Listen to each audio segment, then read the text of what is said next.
What is up, everybody? We are back, like I said I would, once again for another episode, 2 in 1 day of the ABJ podcast. We are zooming along here, closing in on that episode 10. It's been a fantastic experience. I had one guest come down with a cold, and two people have stepped up. One of them, someone I've known for a while, and one I know nothing about. So I'm super excited for that conversation. But before we get into that, links below for my stuff and ways to support, as well as my guest. But the big thing I want to definitely bring up tonight is we have two talents in the Northeast area who have been working their ass off to entertain all of us, putting in the time, putting in the effort, and they also do have some shoot jobs, and that's under a little bit of stress right now because both of them just got injured. One was working injured for a while and just recently had knee surgery. The other one unfortunately got hurt over the weekend, broken collarbone. Is going to be out at work for a while. So in the links below is links for Philly Mike Swanson and Adena Steele. They have subscription services, they have merchandise pages, and they have ways that you can support them by buying and supporting them. Please do so if you can. If you can't, even just share their stuff out, follow them on social media, give them some positive encouragement, let them know that you're thinking about them. Because one of the scariest things in this business is having to step away for a short time because of an injury or maybe personal things. Because a lot of times when you step away, you feel like the rest of the world's going to forget about you, and they work really hard to build up themselves as a talent and as a brand. So please, if you can, support them with anything you can do. But like I said, all the links below if you want to grab some ABJ merchandise. But if you are the first time here listening or hanging out or joining the live stream, the chat is open. You can ask some questions. As well as please hit that like and subscribe. If you're listening on the audio platforms later, leave a review. Spotify, I just added a review tab that you can do that, as well as Apple. A 5-star and a written review helps out the channel a lot. And I'm going to start reading reviews on future episodes so I can get some awesome feedback of what you guys thought of the episode. I think that's all I got for the housekeeping stuff. Also, intro music and outro music, Billy Trey, the Converse Kid. So links below if you are a talent or podcaster, anyone, if you need some music, hit him up. He's very talented. And maybe you could hit up my guest here too, as I bring him in because he's a great musician as well as a professional wrestler. Got to see him this weekend at Shore Star wrestling for the championship against Vincenzo. Let us bring in our guest and let him introduce himself to you guys. Hey, What's going on, man? what's going on, brother? I'm excited. Let the people know who you are. I am Lukas Finnegan from Rahway, New Jersey, and in 2 days marks my decade in the wrestling business. Look at you, a decade in. You know, okay, I'm sorry, go ahead. No, it's okay. I learned watching a video about being a better gentleman that if you've done something for 10 years, it is more important to say decade because it sounds a lot more fancy. It sounds way cooler. Yeah. Right? It sucks, man, because like I've maybe dove into the independent wrestling scene a couple years ago, and it's insane how people kind of get trapped in just what's on TV on wrestling, or they get trapped into what's local to them. So Yeah. like if you're like for me, Northeast Pennsylvania, we are spoiled with riches of talent. And then some people break through from like New York or Jersey or even like other parts of PA and come in and work a promotion. But like I've been fortunate enough to start traveling all over the place and working in different areas of PA as well as Jersey and New York. And holy shit, everywhere in the Northeast area is just filled with talented people. There's a lot of us out there. New Jersey especially, like I want to say even like a month ago there was a show going on and we had a decent crowd and we were just like, I could have sworn there was going to be more, we had a good promotion stuff. It turns out there's like 4 or 5 other shows running that day in New Jersey. Yeah. Half the roster was double shotting to go to the other shows. So it's think that was what was it like? I because I drove Mike to a show, and that was like when I first started feeling like I was getting my cold, and I was like, I'm staying in the car just in case. And I think what they worked that night was LTW. Yeah. If that sounds, is that right? Is that the name of the promotion? Yeah. LTW was going on. But that was a night where there was like 5 other things going on at the same time. Exactly. Well, how did you get into this this crazy business that we call professional wrestling So over a decade ago? right. So I always loved wrestling as a kid and stuff like that. And, we had I would have a bunch of friends come over and on the front lawn, we had just a railing just that would go along the sidewalk, and we pretend that was Royal Rumble. We throw each other over the railing and stuff like that. We pretend to be some other wrestler that was coming back, that was going in and everything.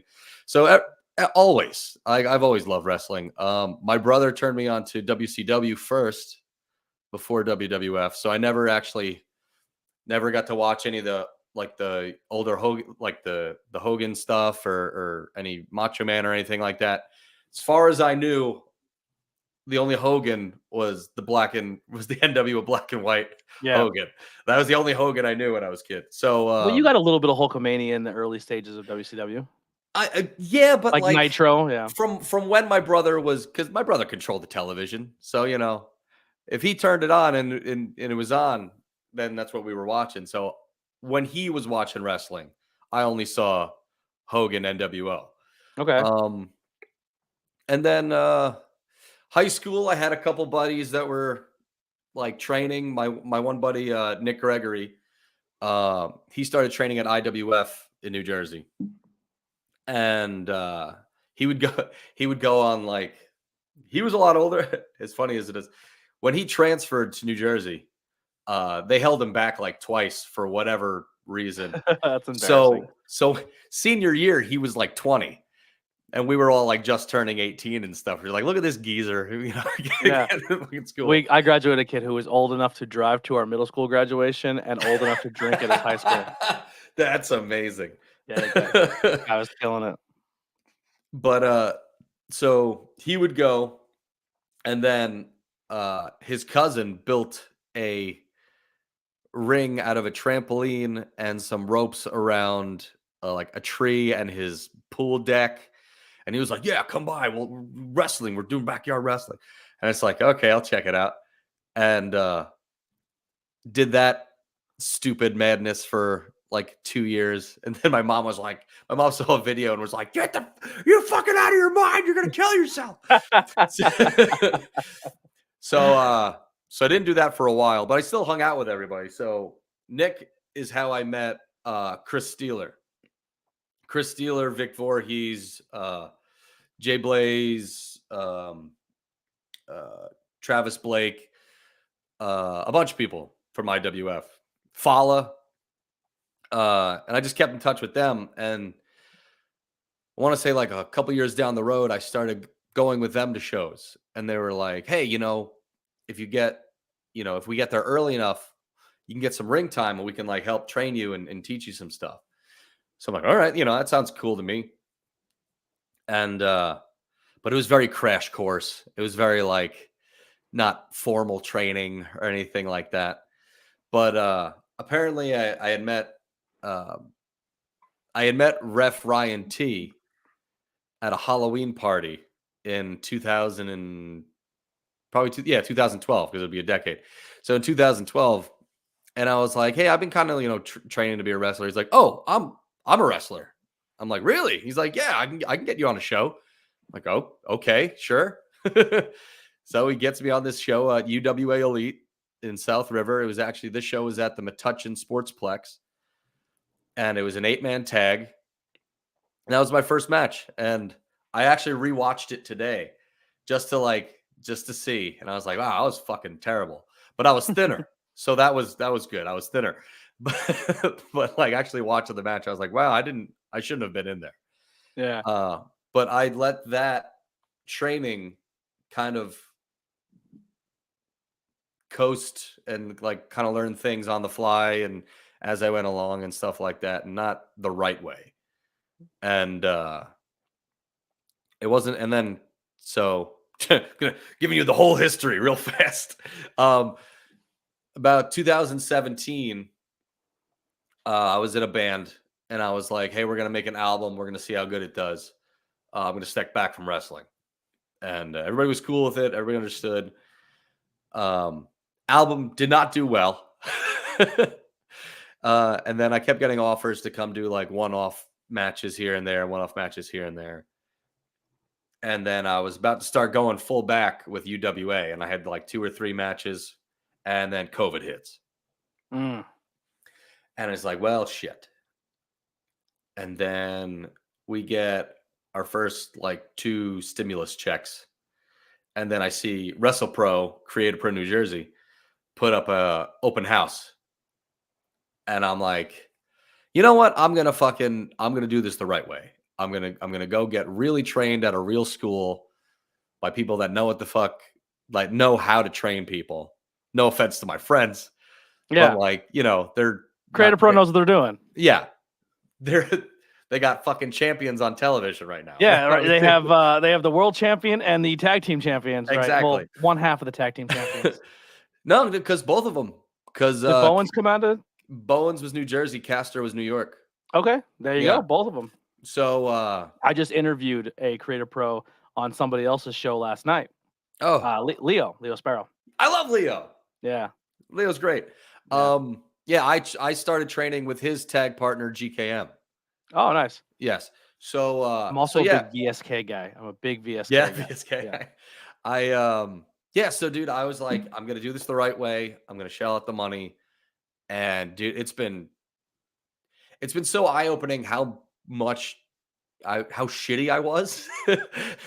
Like to learn everything like correctly and like even just the way you hold your hands in a headlock, the way you stand, the way you get up, the way you just like up and over. How many bookings did you take from the beginning of your career till you decided to step away and then almost back in, and when you're like, you know what, I'm gonna go back and do this Creative Pro thing? Probably too many than that I should have. I probably worked at least once or twice a month for 5 years. Because the reason I say that is there's people who work for, let's say, 5 years, right? Yeah. And they get to the point where like, well, I've already been in the ring. The ego kind of steps in, or that I'm the veteran status, or I've done this steps in. Or you have those guys who they've worked for so many years, they don't get it. They don't jump into a seminar. They won't go back for training. The only training they do is at a gym. So for you to kind of put yourself back in a situation where like, no, I'm going to go to a wrestling school and reestablish myself. Says a lot for your character. Thank you. It was very it was a confidence thing too, because I'm never a cocky person. Like I'm never, I'm so humble. You know what I mean? But most humble guy you ever met. Humble. But I was never very cocky about anything. I was always trying to learn more and I'm a very hands-on learner. So like sometimes, and like I don't know if it's ADD or whatever the hell it is, but like, amen. I'm very like, if you fucking take my hand and move it for me and show me, hey, this is how I do this. This is how you do it. I can learn that 100% more than just like, all right, you see that, do that. So kind of stripping all of what I knew away, I was just like, put me in the beginner class. I need to start over from scratch, headlocks, lockups, bumps, just getting up properly. I want to know the ins and outs of how to do everything correctly and consistently. Yeah. Now, who runs the New Jersey one? So Pat Buck. Pat Buck runs Pat Buck runs the New Jersey one. Brian Myers runs New York. Pat Buck will go up to New York sometimes. If Brian's busy. And Pat Buck, man, what a work ethic on that guy. Yeah. Tell me about it. He definitely. He did a speech at the Contest of Champions, and he says, everyone here is doing this tryout, and I want you guys to know it took me 15 years to get signed. Yeah. There's keep grinding. He's really good at being completely honest and not sugarcoating anything. Mm-hmm. Like you can, I remember him telling a story about like, him paying for seminars that he'd go down there and they'd barely teach a headlock, and then the guy would just talk to you for fucking hours and be a waste of money. Yeah. So like, and he was very realistic when he was working for WWE. He told us while we were training, And he's like, hey, just letting you guys know right now, WWE is not looking for anybody under 6 foot or 6'1", and nobody over the age of 27. And here I was, 32, 33, 5'11", going, well, what am I doing then? You know what I mean? But it becomes one of those things like, how much do you love actually doing this, and how much do you? Because for the most part, I'm a big weekend warrior guy. Like I'll book something on a Saturday. Sometimes I'll double book myself with music too. Like if I can wrestle, if the show starts at 6, if I can wrestle by 8, and if the show's not far away, I can have all my music stuff in my car and just go right to the venue and then play from 10 to 1:30 in the morning. You know what I mean? So I love that. It's one of the, and I think maybe it's an endorphin thing. If you ever double book yourself, I'll probably hate myself and die on the way home. But I want to watch you wrestle, and then we're gonna go immediately to the bar and watch you play music. Dude, I tried to get my buddy whose legal name is Tom Green. I love that. One of my best friends that I met freshman year of high school that I'm still friends with. I just watched when he airbrushed the lesbian sex scene on the hood of his dad's car. His dad took the bus and he would not drive the car. That one, or I loved the he followed the pizza delivery guy and tried to upsell somebody else a pizza, but he'd pull out the toppings out of a tackle box. Yeah, he'd have a tackle box full of toppings. Like, what did you want? Did you want extra cheese? You wanted extra cheese? He's now like a big TikToker. He's always live on TikTok talking. He was doing stand up a lot too. Yeah. He's awesome. Man. I miss Tom Green. But I was trying to get my buddy Tom Green to kind of make like a little like mini documentary of a day that I had a double shot of, just like here's what my day is like as a musician and a wrestler. Not trying to like be like, oh, look what I can do. But like, like this is to try and do two things that you love at the same time without giving anything up. Yeah. And it's very hard to like, cause like I'm in 2.5 bands, and I say half only because the one rarely plays. Mm-hmm. But I'm in 2 bands. They're both from around here. So right away it's whoever books me first. And then on top of that, whatever wrestling company asks me to be on a show or I'm already booked for or anything like that, trying to manage the time. And sometimes it can be hectic. Last show I was on was an SWF show, and it was running a little late, and I had another show to go to. Luckily the show was close to home, so it wasn't too bad, but I get anxiety about being late to anything. Mm-hmm. So I'm the first guy at a party. I'm I'm the last one to leave. Like, that's me everywhere. My wife hates it. Yeah, exactly. I'll get there and there's nobody else. Like, they're still putting out appetizers, and I'm like, good. I get the shrimp first. Now we're talking. Yeah.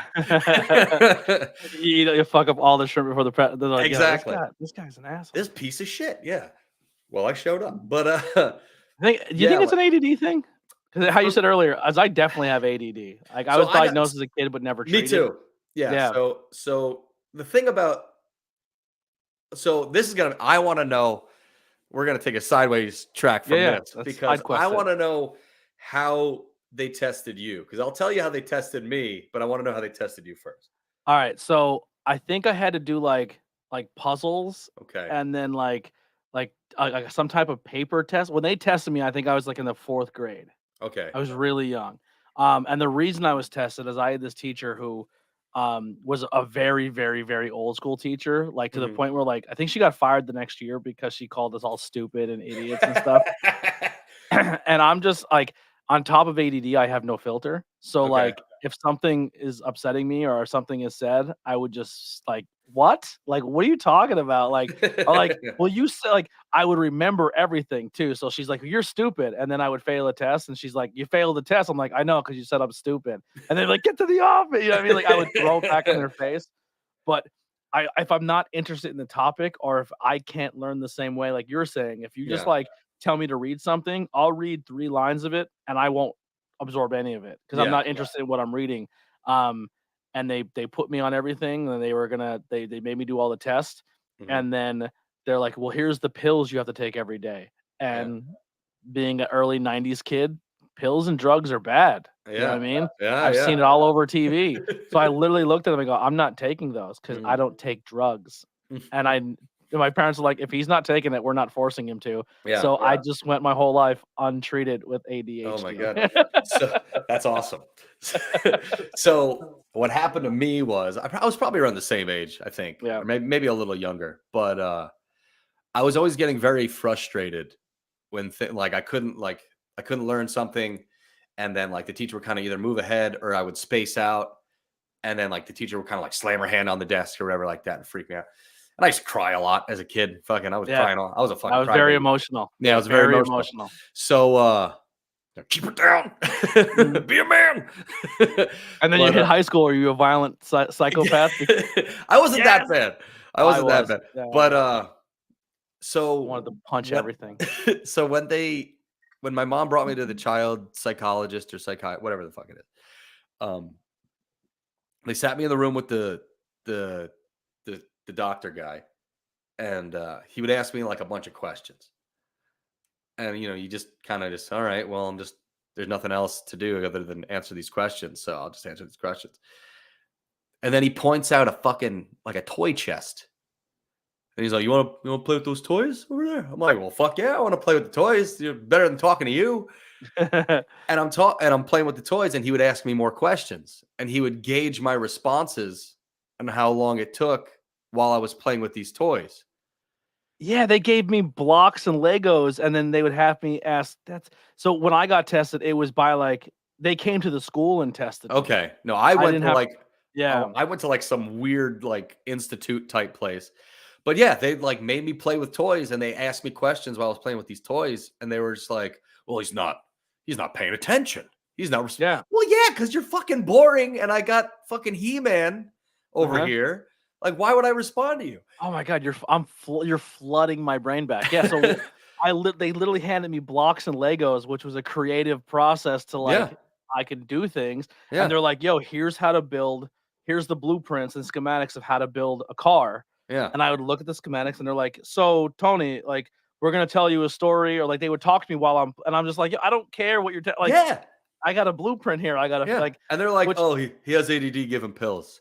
yeah, And they're like, So luckily, they tried to say that to my mom, and my mom was like, "I'm not putting him on any fucking medication. Are you out of your mind?" yep, same So thing with my luckily, mom. Yeah. so luckily, my mom was yes. Our moms were very smart to be like, "No, I'm not going to give him any That was medication." a generation too where they're just forcing ADHD Yeah, medication on every single kid. Did you get fluoride tablets in school too? I don't think we had tablets. I think we had I think we had to like go to the nurse and like have a cup. It was like a pill or like a cup or you Yeah, chew it like a chewable. something Yeah, I used to like is the correct term that. Yeah. boof it where you would hide it?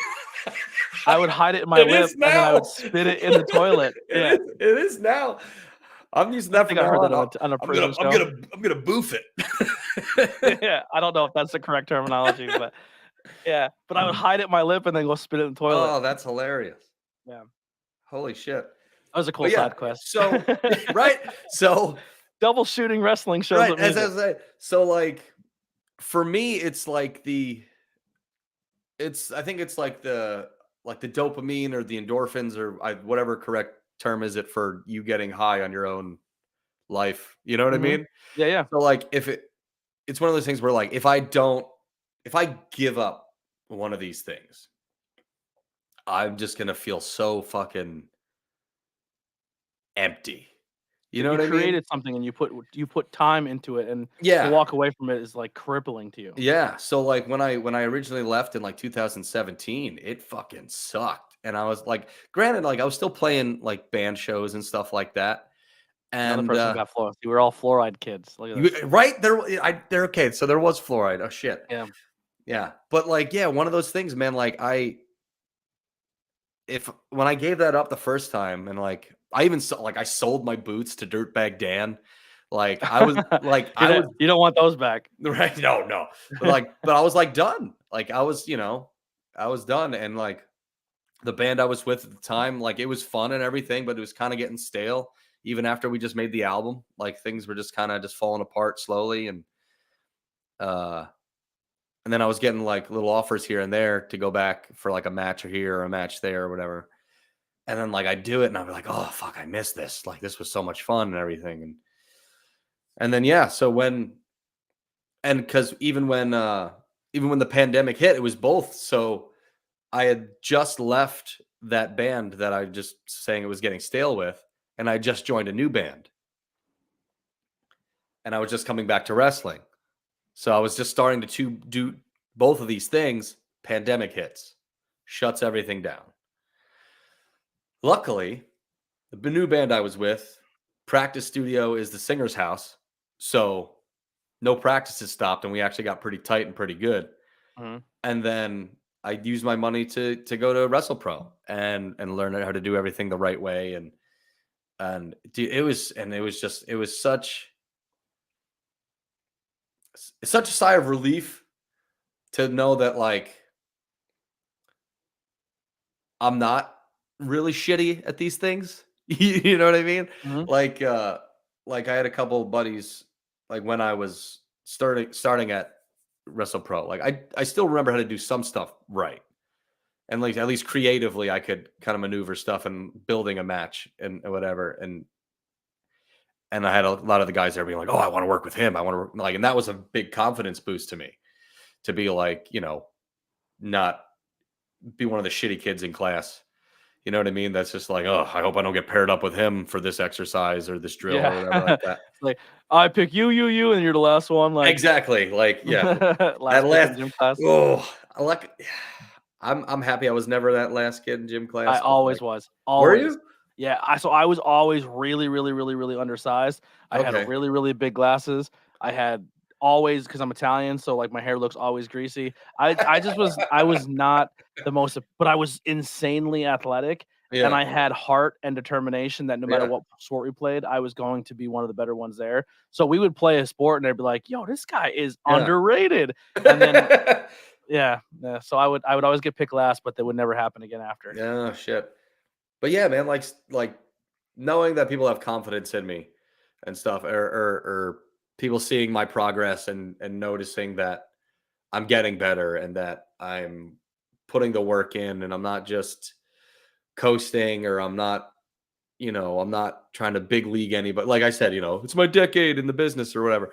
But like at no point have I ever been like, oh, I don't need to learn that. Oh, I don't need to do this. Oh, I don't need to do that, because it stunts your growth as a person and as a wrestler. Yeah. Like you don't realize, like at least the fucking big leaguers don't realize like how much knowledge is left on the table that you're just kind of, even if it's just the smallest, like I forget what I was watching, but like it was like the difference of doing this in a headlock and doing this and then fucking, what is it? Locking the pinky in the hand and like stuff like that. Like you just skip over. Like people just like say, oh, fuck it. Who cares? It's just your hands. I watched a really good seminar with Davey Richards where he did stuff like this seminar that Davey Richards did was all about the hand grips. Yeah. And he was legit teaching people like not how to shoot on people, but the difference between making submission look real and how to put it in properly, but also like don't do it this way because you can shatter someone's leg. Yeah. Like it was an insane seminar to watch. That's really what I'm saying. Like people that don't like, I wish I could go to more seminars. If there's ever a seminar that I can make, I will make. But like, that's another thing. I miss out on a lot of stuff because of band stuff. And I miss out on a lot of music stuff because of wrestling stuff. Yeah. So like even just regular events. I remember my girlfriend had bought me Letterkenny Live tickets last year. COVID lockdown in New York. They shut everything down again for like that couple months or whatever like that. It got rescheduled to a later date. I already had a wrestling show booked. And it's just like fuck, I'm sorry. Like, I didn't go to a best friend's wedding because of a wrestling show. I don't know if I would do that. Yeah. It depends. It's also one of those things where it depends. Like, you know, it Well, depends on the honestly, promotion, depends for on me with the opportunity. commentary, I feel like, and Commentary hits different, I think. maybe for me, I don't know if if it's just an unhealthy mindset to have, but Yeah. I'm always the person that's like, as a content creator, as a commentary, as anything, I feel like commentary doesn't get taken seriously enough already in this Mhm. business, and I'm trying to change that by being good and working hard at it. And obviously working with like people like Pete and my buddy BP and stuff like that has been a huge change. But like, Well, I here's the feel if I don't show up, Mhm. somebody else is gonna sit there Take your and they spot. may be better or they may have a good night and I I'm gotcha. never back again. I So hear you. I can't give that seat up because I may never have it again. And here's the thing though, like if the match is being taped and there is commentary, the wrestlers are waiting for that video to drop because Mhm. they want to hear the commentary. At no point is a wrestler not taking commentary seriously.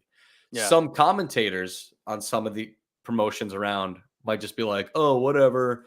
Oh, here's this," like just doing some lackadaisical, just barely putting any effort into it or anything like that. But like wrestlers pay attention and wrestlers are excited when there's good commentators because Yeah. they know when they watch that match back, it's more exciting to them because they get to hear what you're saying, how you're reacting to the crowd's reaction, how you're reacting to, the moves and the build of the match and everything like that. So Mhm. every wrestler is always super excited for Shore Star is commentary. probably one of the first promotions I worked for, besides like a few other ones where like the talent would reach out to me or they would Mhm, make clips of their match and use what someone said on commentary or what mhm. I said on commentary in the caption of the video. One of the first person to do it was Vinny. Vinny's Yeah. like, yeah. And I was like, dude, you know how much that like makes me feel good? He's like, dude, not only are you good at calling the story, but like the way you throw your humor in there or say something Yeah. funny or like, because like Jersey's the first place that I've really like cut my teeth on trying to do a little more heel commentary. Mhm. But even doing the heel, I don't like to always stick to the traditional to it. Like any commentary, I don't want to be like everybody else. I want to be the first me. So I Yeah. bring something different to the table. But like even heel, like there might be a heel in the ring that I'll hate on. Uh, and it's Okay. like, well, you're a heel, you're supposed to like him. Like, no, I'm my own heel. I pick Yeah. and choose who I like. You know what I mean? Like, Yeah. so I don't really follow blueprint. Like Bad Company, I hate. Like, and like I love them, but in commentary, I tear them apart. But I love Pete Corvus, and he's a part Yeah. of Bad Company. Like, you know what I Like mean? Like, there was a yeah, couple guys there that were fun to like even just bullshit with in the locker room. Like cuz those like I want to say like 70% of the guys that were in the back for that show I didn't know. yeah. So I always It's a loved. fun promotion. I hope you keep coming back to it. It's a I really hope so too. I the mean like locker room's really good, and the environment there is really good. yeah, no, it's awesome and like a lot of my family's down there so like and it's hard to make, wrestling band like it's hard to make time to even see family that you haven't seen in a while. Hmm. So, like, for me to be able to go down there and they had never seen me wrestle before live. So it was nice to be able to, oh God. But it was nice to see everybody down there, that because I hadn't seen them in probably like maybe like 2 years at that point, maybe Now, three. here's a question for you, just like on a mental level, because I know this would drive me crazy. Mhm. So you come into a promotion Yeah. that they're only 3 shows in, so they're still kind of new as well. Mhm. But you're not an established talent on the Yeah. show. And so the like commentary myself who Mhm. don't really know much about you or the fans itself don't Mhm. really know you because they haven't you're the new guy coming in. But not only are you coming in new, you're coming in for a championship match and you're Yeah. coming in on the main event. Yeah. How do you prepare for that mentally of saying like how do I win the crowd over? How do I earn that like earn my spot in this match to say that I deserve to be in the main event? So it's tough. I think for me it was Chad had trust in me. Vinny had trust in me. And I'm pretty sure Vinny was very quick to vouch for me and be like, yeah, it'll be worth it. It'll be fun. Mhm. Um, and I want to say that like people, like I was saying before about like me getting retrained and stuff and people seeing that I've been putting the work in. I want to say that the promoters that may have Did I cut out real quick? Yeah, you're good. You're back. Sorry. Yeah. The promoters that may have overlooked me back then and stuff, they see that I've been working a lot more steady now, that I've gone to WrestlePro, and for any kind of local guy or indie guy around here, at least, if WrestlePro is gonna book you, then you're trustworthy.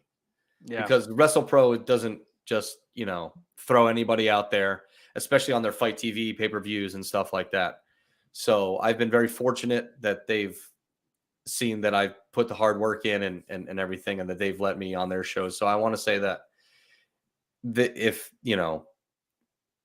hopefully that just promoters and other feds out there and stuff are also see that. And yeah, the match was fantastic. I loved thank it. you. Yeah, I really enjoyed it. I did get some notes from Pete because I was setting some stuff up. We got there a little later than we wanted to because we had a lot of twists and turns to pick people up and get people Yeah. to the show. But yeah, I really enjoyed it, even without knowing really anything about you. Even in this interview, Yeah. you won me over in the ring, like you're winning me over here in this interview. thanks, buddy. I want to see more. I want to see more of you on the scene, and I hope you get to get more work on for places that we could work together.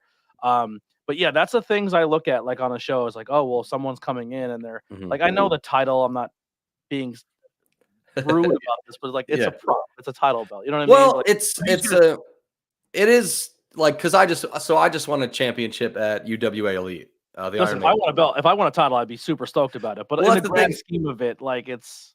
Well, it's. I don't feel like prop is a good word. I feel like maybe kind of look at wrestling as theater too much. Maybe I feel like for me, it's a celebration of someone's hard work. Absolutely. So that's how, like, I feel like people in the business see it. Yeah. But like people like outside of wrestling fans, they like, if someone was listening to this and they don't watch wrestling, they're like, who cares about your fake fighting and you're holding a title belt? But yeah, but that person's also wearing a Marvel t-shirt. So yes, exactly. Love that.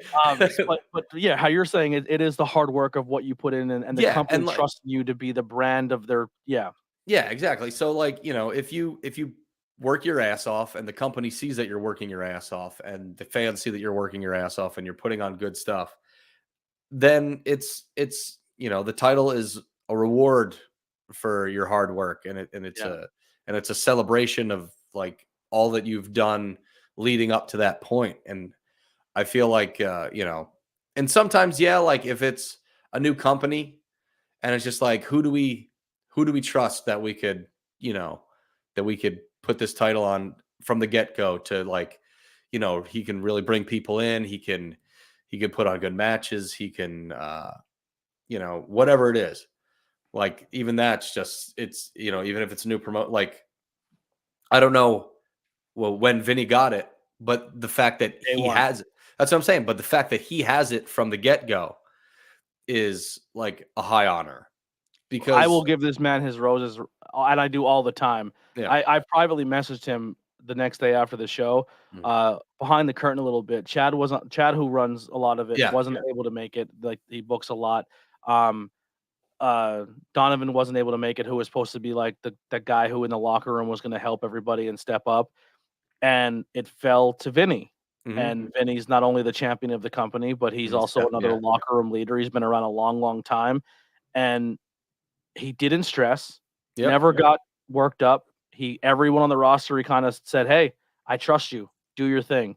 And he is such a locker room leader in the fact that he sets a tone of being proud of the company he's working for. He sets a tone of, hey, this is why you're here. You're good at what you do. Don't overstress it. Go out and have a good time. Work the crowd. Like, he just sets a tone and an energy that's contagious, and he's an amazing locker room leader. Yeah, no, I was very and I contribute this, maybe just this drive that he has, especially that day, from him having to pretty much run the show, is that he's worked for shitty promoters. He knows, hey, don't do this, don't do that. don't treat your talent this way. Just make sure the show gets started on time and gets done on time and everything gets broken down how it's supposed to be broken When they down. said no intermission, I was like, thank God. I'm at first, it depends because the front half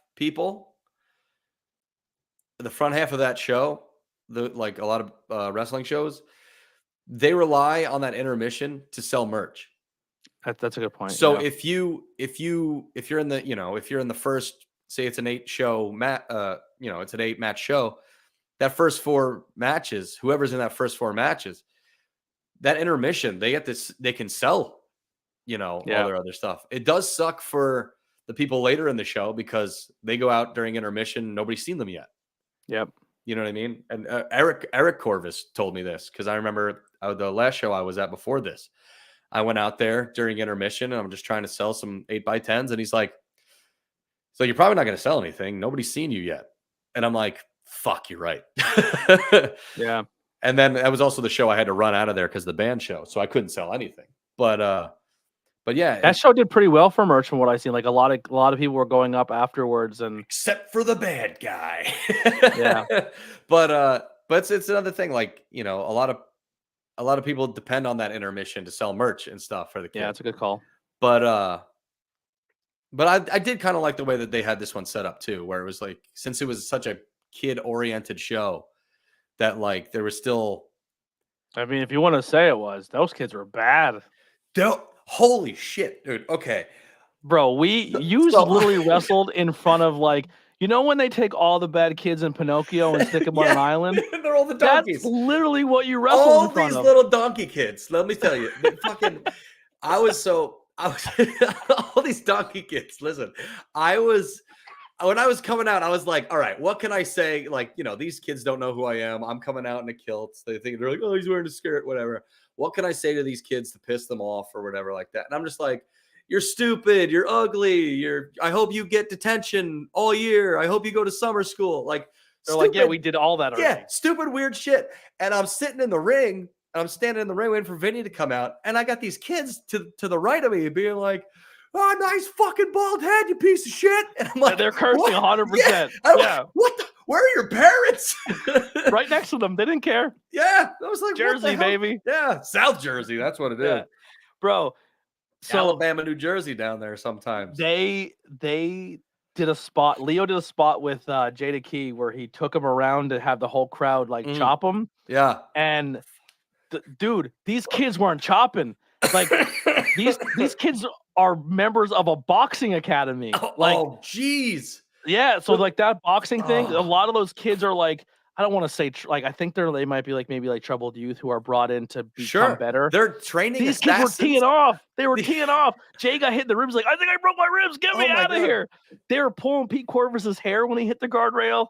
Like, they were kicking the shit out of people. Well, that's the thing. So like when they came back and they were like, "Hey, these kids are beating the shit out of us," I knew not to go close to that guardrail when I was talking all the shit and stuff to people. But, they were swinging up. They had to stop the one, like after the one match, they had to make an announcement to stop throwing things in the rings because they were throwing stuff in the ring. Horrible kids, these kids. But I'll tell you what, it was a fun show. It was a lot of fun. Those kids were hot from the get-go. They were popping for everything. There was no seats. Every chair from like second, third, every chair became just they crammed against the guardrail. That whole crowd was hot the entire show, and it was amazing. Yeah. But like, they're just horrible. Like this, there was Philly Mike super kicked the girl in the match, and he went out to use the bathroom, and a bunch of people were like, "Yo, Mike!" Like these little kids surrounded Philly Mike, like, "You like to hit girls, bro? You like to hit girl?" Like they were squaring up on him. He's like, "Yo, these kids are crazy." Well, that's one thing, man. With intergender wrestling, like you kind of you're kind of walking a fine line a little bit. Well, it wasn't even intergender wrestling. He just came in and interfered, but he super kicked the shit out of the girl, and the kids were like, "You like to hit girls?" Like they were like gonna fight him. Yeah. No, because that's somebody was saying something to me, and like, because for a second, I thought of like intergender wrestling and stuff. Like some of the matchups are like Tessa Blanchard versus Sami Callihan. Anybody in the world, though. Yeah. But there was one of my buddies said something to me that kind of resonated, and it made me rethink things a little bit. And it was kind of like, intergender wrestling is cool for wrestlers, like, and for smart marks and smart fans and stuff like that, and people who are super dedicated to wrestling. But there's a difference in opinion when it's, you got people that are like, you've got like a battered wife and like a kid that's gone through something traumatic like that at home. Mm-hmm. And then, you've got a guy beating the crap out of a girl in the middle of a ring. And yeah, sure, it's wrestling. It's in the middle of a ring. But you don't think about it in a way where maybe to them it's it's bringing back a trauma where, like, some kid used to watch his dad beat the fuck out of his mom or something like that. Or some mom is a survivor of spousal abuse or some shit. So like, some of the times when it's like, oh, it's cool, it's intergender wrestling, and sometimes it's like, some of you dudes are hitting chicks harder than you hit the boys, and it's kind of showing, and it's kind of a little fucked up. You know what I mean? Yeah, absolutely. But that's just me. You know what I mean? Like, no, absolutely. I'm personally a fan of intergender wrestling. I like it. I can see how you said, like, how like wrestling fans like it, but maybe outside wrestling fans or mainstream wrestling fans don't.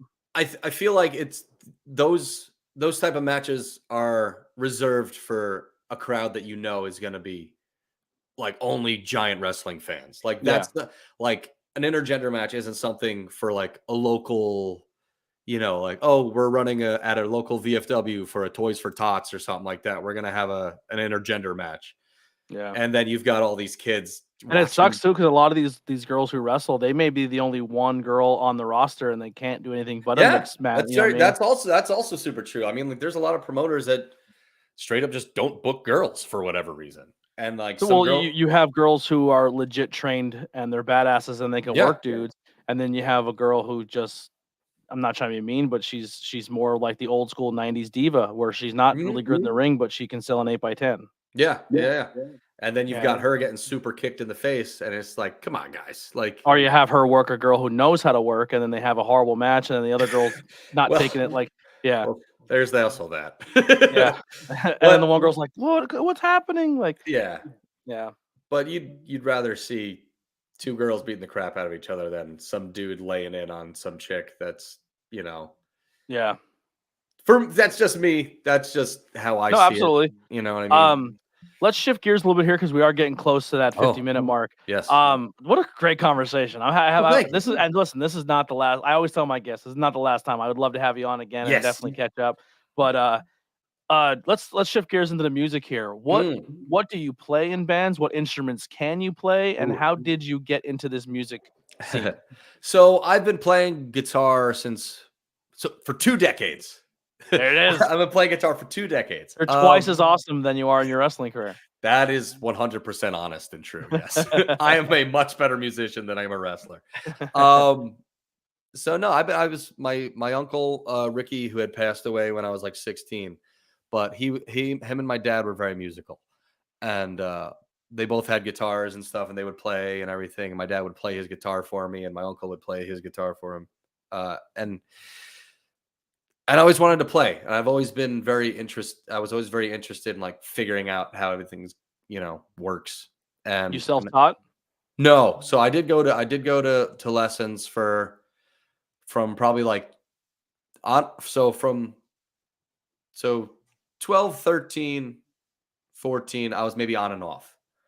Like, I wasn't sure, wasn't really committed, blah, blah, blah. And then I want to say like 14, 15, 16, 17, I went to lessons. And like, I was more, and this, we didn't have YouTube where all these kids are learning how to do all this crazy shit. But like, and I'd go to a classically trained guy, and I'm like, no, just teach me how to play Metallica. Yeah. And he's just like, oh, fine. Yeah, exactly. So yeah. And when I went to high school, I had met a couple buddies that were trying to get bands together and everything. And the first high school I went to, they had a music club after school. So you'd go, and the guy that ran it was very into Fish. So it became like a very like kind of like jam bandy kind of thing. But it's something that you don't get to learn otherwise. And I didn't realize that until I was older, that like learning how to play off people and learning how to jam. It's It's in a, kind of like in pro wrestling where you yes. learn how to script a match and how Hmm. to just call it in the ring. Yes. Like 100, jam band is just like 100%. you're hearing it by ear. You're like, oh, he's changing chords. He's Hmm. dropping down. He's playing this. Like I got to match what he's doing. Like he's Exactly. playing this. Yeah. 100%. So like I had been playing guitar at that point for a decent amount, and I played in one. I did like 2 hardcore bands, metal bands out of like from in high school to out of high school. And then the one band that I was in 2000 and probably like 2010, 2011 was called One Brick Down. And that was probably like the biggest band, like as close to making it as probably as I'll ever get. One You know what brick I mean? down to like an awesome Pink Floyd tribute band. Right. But yeah, so it was One Brick Down, and it was kind of like Sepultura meets Pantera meets like an El Nino type deal.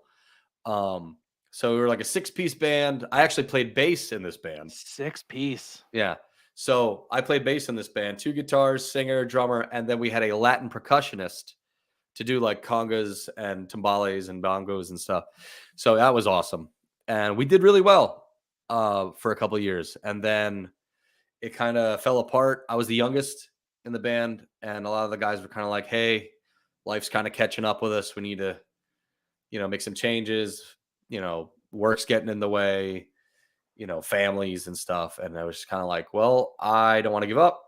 So it is what it is. And I just kind of, they split up, and I went to look for other bands, and I just ended up doing cover band stuff, like bar cover bands. And I played in a band called Newborn Kings for 7 years. We put out an album. That was the one that happened right before, right when I quit wrestling. And it did okay locally, like us, like, selling CDs at shows and everything like that. But we got no like radio play, and we didn't get any, like, we didn't really just sell that well on iTunes or anything. And then, so a wee bit of drama. My buddy Dan was a bass player in a different band called Day One. Their guitar player was leaving, and he was like, hey, would you mind filling in for this show? I was like, yeah, sure, no problem. I told Newborn Kings about it. They were fine as far as I knew. And I played the show. Next day, I got a text from Newborn Kings saying, like, maybe it's better off we split ways and blah, blah, blah, blah, blah. And I was like, the fuck? And then I guess they took it as, since the band's in the same town, as a competition type deal. Like, you're going to be taking gigs away Territory from us. days. Yeah, it's very, See how very wrestling and music are right comes there. right back around. Territory shit. So, Yeah. So I joined Day One after they kicked me out, and I was doing Day One I'm still doing Day One. And then I want to say within like the last year, like I've made up with the dudes from Newborn Kings, and now it's like every so often Newborn Kings have a show. They're like, hey, you want to come play? And I'm like, yeah, sure. Fucking make $100 for the night. Yeah. And so yeah, so now I play guitar in Newborn Kings and Day One. And Saturday I have Newborn Kings, and in 2 weeks I have a Day One show. So Do you prefer playing in cover bands or original bands? if it's a heavy fucking adrenaline energy original band, I'd do that 100%, because that fucking dopamine high, even if it's just for 25 minutes, a half an hour, just playing just a crazy heavy set and watching everybody fucking beat the shit out of each other in front of you while you're Killing each playing. other. Dude, it's I miss it so much. I wish, like, every so often I think of like trying to get a couple of my old buddies back together and like just do something heavy. Even if we won't, hey, let's just write 5 songs that's enough for a set and just only play those 5 songs just to do something. My one buddy's band, they're heavy, and then for like a Halloween show, they did It was kind of like all the bands in the area got together and they either mix and match members according to who likes what style, or Okay. they just stayed together as a band, but they all picked a certain band to cover. So the Yes. whole set list was one band. That's So awesome. like the one group of guys did all like a whole My Chemical Romance, the one did all Weezer, and then the other one did A Day to Remember. That's And it awesome. was just like, and the whole place just like a pit opened up because it was Yeah. just like, yeah, it was. We I love dive bar music, and when dude, bands go there up was together. this every year at this place called Big Shots. I'm a part of a production company called Futuristic Feels, and every year we put on a benefit for Chester Bennington's wife's her charity. Yeah. But we do the first and second Linkin Park albums in full. We do like all Linkin Park, and then we'll do maybe like 5 or 6 from the later albums, like from like Minutes to Midnight and Thousand Suns and stuff like that. Linkin Park is that. Linkin Park and Blink-182 were the first bands that I found on my own. Like, you know, like when your parents are like, "These are my music," and you listen to what I like. I was like, "All right," like I listened to this, and then I came across Blink and I came across Linkin Park. Yeah. And I was like, this is me. This is me. Yeah. Dude, those first 2-3 Linkin Park albums were instrumental. Exactly. As someone who struggles with a lot of like depression, anxiety, never feel like I'm fitting in, man. Chester and Mike's lyrics together are amazing. And every year probably like either beginning of August or like maybe like late July, beginning of August, we do this big Linkin Park show as a benefit for Chester's charity thing. And we packed them, dude. It's like it's so, I guess it kind of gives you that kind of fulfillment, like gives me that fulfillment a little bit. Like if I had a heavy band again and like seeing everybody go crazy and shit. Like a bar band can only give you so much. I know so many of Mike Shinoda's lyrics to those songs like by heart. Like a bar band can give you so much, like if in a bar band you feed off the crowd, right? So if there's no crowd there, you're kind of just like, all right, I guess I'll play Wonderwall. Like it's, you get kind of bored and stuff. And especially if you're doing a 2-set night or a 3-set night, sometimes that last set, you're just like, I just want to fucking go home. Yeah. And then some nights it's fucking, you're like, I don't want to stop playing ever because this crowd's amazing. Yeah. And every Linkin Park show has been fucking. You need to let me know when that next one happens. I definitely will, dude. I might get drunk and come up and fucking steal the microphone. Dude, it gets fucking packed. Everyone's singing their fucking lungs out. You can't mosh because it's still technically a bar, but yeah, good. I'm too old for that. Yeah, my knees. So I had tickets. So when Blink-182 and Linkin Park they did 2 shows. One was going to be in New York and one was going to be in Hershey, Pennsylvania. Yeah. The week of the Hershey, Pennsylvania tours when we lost Chester. Fuck. I was devastated. And then 2 or 3 years ago, we went to Vegas for for our honeymoon that we never had, like a honeymoon a year later honeymoon. It was like 4 or 5 years ago. Yeah. And I don't know if you've ever been to Fremont Street. No. So Fremont Street is the old strip. So the strip that we all know now in Vegas is the new strip. And then the original strip is Fremont Street. And there's a giant light board that's like 8 blocks long or 4 blocks long, whatever it may be. And they play like all night long. There's like light shows and stuff going on. And then usually on the hour of every hour, they'll like dim everything on the entire strip and they'll do like a light show, music show, or a concert type deal. And they'll do like Kings of Leon and they'll play like the same 6 ones. The lights go out, and for some reason, everyone's just walking and just hustle and bustle up and down the strip. And all you hear is just the piano. Bum, bum, bum. Oh, bum, fuck, bum. yeah. Dude, the entire place stopped. Yeah. Everyone stopped and just stared at the board. Yeah. Thousands of people just stopped moving and listen and watch the entire Linkin Park thing. It was the most moving moment. Like I was literally on the strip, like dude, that's what I'm saying. Like during the Linkin Park show with us, I told them we probably shouldn't have done it because I was like, let's keep everything upbeat, like as much as we can, and like not. But we decided to play One More Light, and fucking the entire place just like started crying. Dude, well, how about when they did the show after he passed away and they did In the End? And, and yeah, they didn't and the sing whole anything. crowd sang it. Yeah. The whole crowd. Yeah. Oh man. So powerful. A quick thing, I guess, because we're getting. Well, I mean, I'll just keep talking. I don't know how late you want to go, but so you mentioned Hershey, Pennsylvania. So I got an extra gig for WWE in February, I want to say.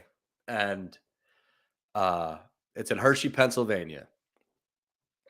And it was me and GKM riding together. We get there and there's a couple other like Wrestle Pro guys and stuff like that. And we're kind of sitting around and we're like, they're like, I don't know if we're going to use you guys tonight. We don't know what's going on. I'm like, all right.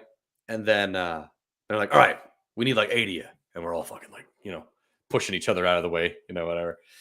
And we got chosen to be in the contract signing for Brock and Roman when he's got all the security standing in the ring and shit like that. And it was so fucking cool. And then, so they're going over it and Brock's like, all right, I'm going to throw the table. I'm going to throw the table this way. But he's miming throwing the table, but he's still throwing the table and it's still hard as fuck. So he's just like, I'm going to throw the table fucking this. And I'm like, God damn it. So we get to the fucking segment and he launches this table. And if you go back and watch the video, like I'm there and then I'm gone.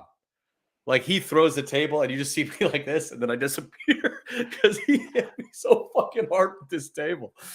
Just rolled out. Dude, it was amazing. And so we get done with that one.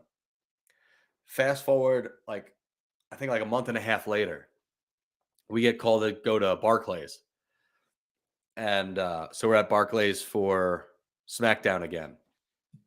And we get there and Pat Buck comes by and he's like, guys, probably not going to need anybody tonight. I'm like, all right, fine, whatever. And then Michael Hayes comes by so sick. Michael Hayes comes by 10 minutes later. He's like, we need everybody. We're like, fuck yeah. So we go to the back. We're getting our security shirts on and stuff like that. And they're like, all right, maybe an hour or two goes by where we're getting ready for whatever segment's coming up. And they explain it to us. They're like, all right, Brock's going to come out. He's going to go stand on the announce table. You guys are going to run out. He's going to grab a chair. And then he's going to start swinging. And we're like, oh, fuck. And then so Brock comes up to us while we're in the back. And he's going over. He's like, all right, who wants to? He's like, they're giving me a chair. It is what it is. So who thinks they can take it? We're all just like, yeah, me. So he picks me, Colton, one of this other guy, Youssef, and I love Youssef. Youssef the Barbarian. Oh yeah. Oh my God. Great guy. I'm trying to get him work everywhere. Oh, he's amazing. And then I found the other dude, the telemarketer guy, the tech support. Steve. I fucking love tech support, dude. Steve. I'm actually he actually asked me to work on his theme song. I've been kind of touching. Oh my God. He literally, we were backstage and I was like, can I just, I kind of broke down his character and asked him more. And then I found out he's part of the Youssef universe. He works for the Barbarian. Yes. Yeah. And the Barbarian support. Yeah. The Barbarian tech support. And then I said to him, wait, who's in the, because they just threw him in. I'm like, wait, you're in the match with Steve Off. He goes, yeah. I'm like, I'm good. He goes, what? I'm like, you're a tech support guy and you're working a guy named Off. I'm going to say, have you tried to turn it on and off again? And he's like, oh my God. I was like, yeah. So I kind of snuck that in and have you updated Windows? I was trying to throw all that stuff in, but he's so entertaining. Oh, yeah. I told him he reminds me of Luigi Primo. When Luigi Primo is backstage, obviously he's just normal and he talks and he's cool. But as soon as he's in front of crowds, he puts that and that's what tech support Steve does. Yeah, tech support Steve, he just starts freaking out. He puts the scowl on, and I'm just like, dude, you're in character. I love it. I don't know. I really like the character. And I think when more people see that, he's gonna get over. Oh yeah, yeah. But like I was saying, so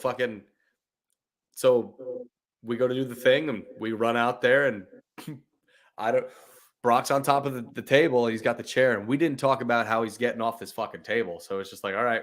See how this goes. And next thing I know, there's a fucking boot coming towards my chest. and we're fucking rocking. And he just starts fucking chairs everywhere. And he fucking hits me again, and he hits me another time, and he goes over, he hits Youssef twice on the ramp. He comes back, he gets a brand new chair, and he's just like, who wants another? I'm like, oh, I guess I'll get up. He gives me another one. And I'm like, oh, Jesus, the things I will do for this business. You've been beat up twice by Brock. That's sick. And the first time, I remember that. So the first time when we were going out to do it, Vince walked by. And Vince goes, don't let Brock give you any shit. Yeah, right, like, Vince. Sure. But it's, dude, like, stuff like that's like a once in a, to me, that was something that I thought was once in a lifetime, and it happened twice in 2 months. Yeah. I asked Leo this question when you're backstage at AEW or WWE. Like, is it like in your brain, you're like, I would be like Mark moment, like, oh my God, look who's like right next to me in catering. But like the whole time you're gonna be like, yeah, I'm cool about this. Well, the first time I did it, we didn't get used. Nobody got used except for Leo. That was actually the day that Leo wrestled Omos. Yeah. So we were all there in the back that day when he did that. I was smiling like a kid in a fucking candy store. Yeah, I was just everywhere. I was like, oh my God, look where we are. This is amazing. And funny story, I accidentally crop dusted Liv Morgan. Love that. Yeah. I didn't know that anybody was coming around the corner. I was just like, oh, this fart's really got to I really got to get rid of this. And I farted, and next thing you know, Liv Morgan comes around the corner. I'm just like, hi. And I said hi because I knew then she would say hi and not be able to inhale. So I think I saved myself, right? Yeah. That's a prestige move right there. Yeah. Listen, where else would you learn this information on the ABJ podcast? You know, right? How getting beat up by Brock Lesnar and crop dusting Liv Morgan. Yes, if you're ever gonna fart in someone's vicinity, make sure you say hi to them so they can talk and not breathe it in. There you go. That is a pro move right there. I remember when Leo took the power bomb into the cage by Wardlow, and he fell in between the cage. Never to be seen again. I was like, he's dead. He's dead. He went into a fucking another universe. I was like, no. The next day is when he worked Shore Star. And I was like, are you good? He goes, that was crazy. So when he first, I don't know if you ever see the video he made when he first won the belt, like when. Like he crowned himself in Rio. So he made a video like, I'm crowning myself the champion in Rio, but I have to go beat somebody to make it official. Yeah. And then he found this guy on the side of the road picking up trash with like a safety vest on. That was me. That's fantastic. It's the only bump I've ever taken in wrestling, and I took in the kneecapitation by Leo, and he pinned me, and I never taken a bump. Like, did it look good? He goes, it looked fine. But I was my only bump in wrestling. I did it for Leo. Sometimes it's all you need. Yeah. But yeah, man, I want to thank. Is there anything that we didn't cover you want to get out there? I think we got a decent amount of shit. I mean, like I definitely want to have you back because we can definitely talk longer. Yeah, there's so much things we could talk about. If anyone has anything in the chat that they want to ask before we get out of here, please ask it, and we'll get your questions in. If it's your first time, please hit that subscribe button. We're trying to hit that 1K. I know that's a long way away, but even if we could hit like 500, 400, subscribe. Hit that subscribe. Leave a review if you're listening back on any social media platforms. Smash the like button. Yeah, smash it. And smash all social media. You can find me in my links below, as well as Lucas's links. Fucking smash it. Did you see Brock on Pat McAfee? Did you watch that interview? Yeah, Austin. Or he's just like, he smashes the table. He's like, I dare somebody. I dare someone to jump the barricade. Bro, I fell in love with him. This whole last run of Lesnar, I'm a mega fan. Like, when I was there, and like when we were doing this stuff with Brock, and he was a good brother. Yeah. It was because you always heard like shit like dirt sheet stuff, and you're like, oh, Brock's a fucking dick and stuff backstage, and blah, blah. And I go there, and he's shaking all of our hands. Hey guys, thank you, great job out there. We're like, what the fuck are you guys talking about? He's a nice guy. Yeah. There is some. I will say the experiences I've had in wrestling, meeting people, there's a few people who are just like standoffish, who don't give a shit who they're around, and then there's some people who are just absolute sweethearts. It's just, I guess it's how much the wrestling business has made you bitter. I wouldn't say that. It's just who you are as a person. Because like, there's some vets I met who like I would go up and just say hi. Like even at the like a con, I'm like, hey, I'm just hosting. Yeah. How you doing? And they're just like, Like just give me the get away from me face. I'm like, cool, thanks. You've been my hero my whole life, and you couldn't even say hi to me. never meet your heroes.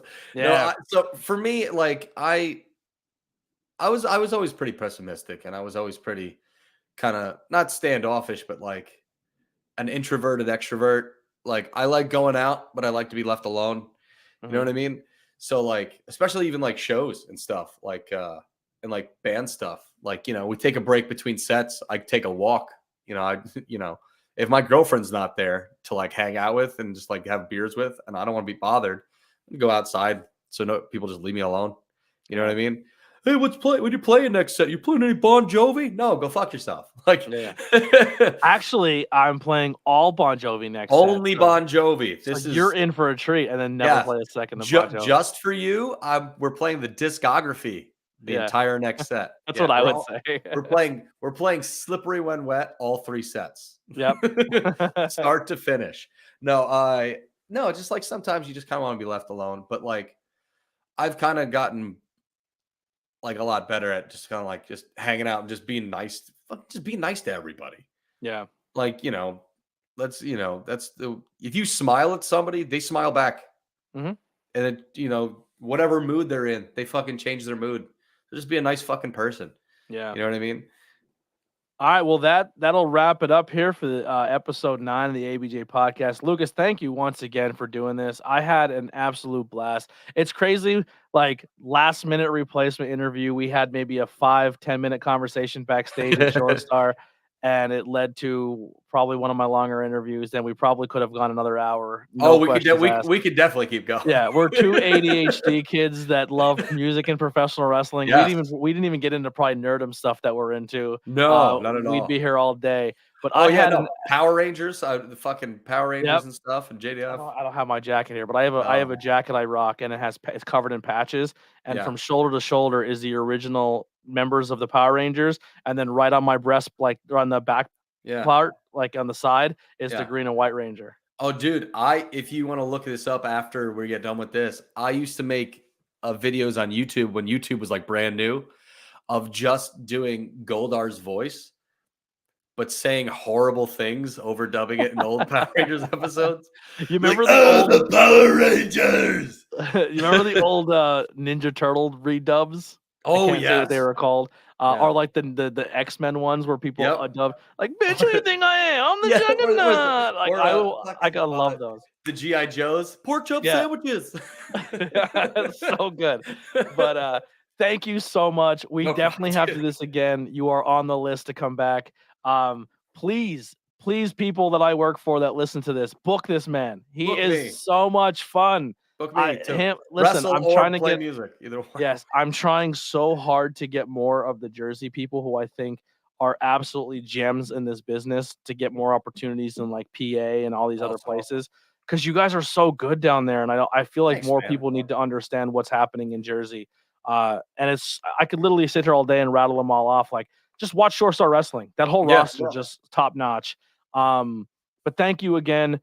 We'll close out of here. Like once again, like, subscribe, leave a review so we can read it off next podcast.